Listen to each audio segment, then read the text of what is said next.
How does asexuality fit into the Bible? Oh, I love this question. Someone recently asked that at our church's annual Q&A Sunday, and it's a question that I get all the time when I talk about sexuality at a local Christian high school. How does that fit? Well, let's talk about that for a little bit. First, a definition. Asexual, the word sexual with an A on the front, just means someone who is not really driven by sexual desire. They have a very, very low sexual desire. Maybe they have no sexual desire. They're not prompted to lust. They're not, eager to have sex. They just don't experience those feelings. You're probably familiar with the acronym LGBTQIA+, and the A stands for asexual. So it's not the point of this video, but other videos talk about what God says about being gay or lesbian. The Bible has something to say in Genesis 1 about gender. That's the T. But here's this A in the bunch. How does that fit? And no one's asking me, but I don't think it should be in the acronym. Is there anything in the Bible that says thou shalt not be asexual? No. Is there anything in the Bible that says unless you want to have sex frequently, you're not a follower of Jesus? Well, no. I mean, Jesus himself didn't have sex frequently. He didn't have sex at all. So is it a requirement of holiness and obedience to be a sexual person? And the answer is no. Do you have to have a strong sexual desire to have a strong faith in God? Obviously, the answer is no. And the best proof is in 1 Corinthians chapter 7.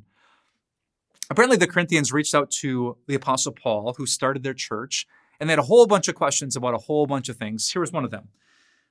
1 Corinthians 7, verse 1, Paul says, "Now for the matters you wrote about, it's good for a man not to have sexual relations with a woman."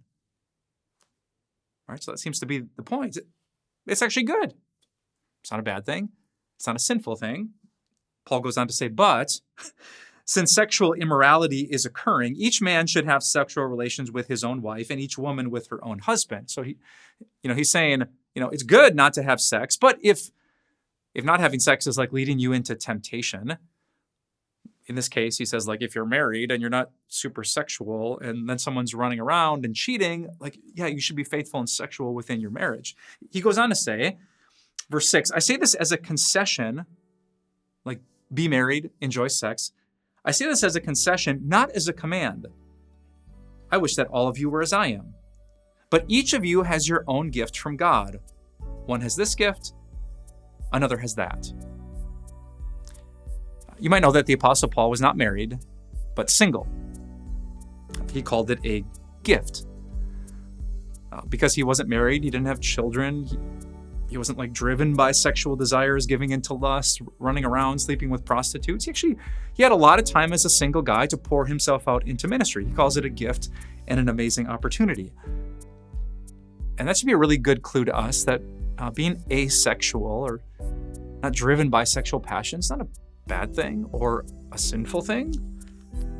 You kind of wonder if it was a Paul thing. I want to be cautious with that statement. I'm not saying definitively that Paul was asexual, but based on this teaching, we knew he wasn't driven by this fire and this passion to have sex. He called that a real gift from God.